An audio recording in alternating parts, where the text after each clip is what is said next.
món! M'anomeno Òscar i vaig a fer-vos el resum del meu llibre. El llibre s'anomena El tresor de Saïda. Està fet per Eva Peidró. Els dibuixos són de Paco Roca i l'editorial, com podeu comprovar així, és Bromera. Ara vaig a fer-vos el resum. Ferran ha passat tot l'estiu amb la seva amiga Saïda, una xiqueta saharaui, que ja havia tornat a casa.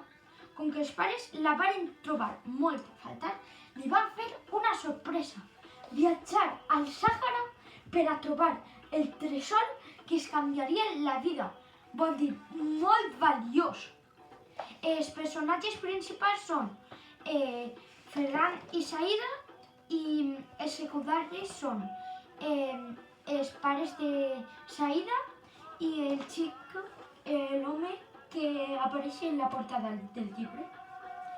El llibre el recomano molt perquè té escenes d'intriga que tu creus que és una cosa però no és, i t'agrada molt i el quedes un poc en la intriga de què pot ser.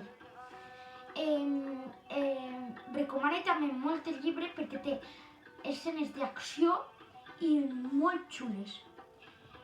I pues no s'ha acabat el temps. Entonces, s'ha acabat el vídeo. Fiqueu-li al like, subscriviu-se i adeu!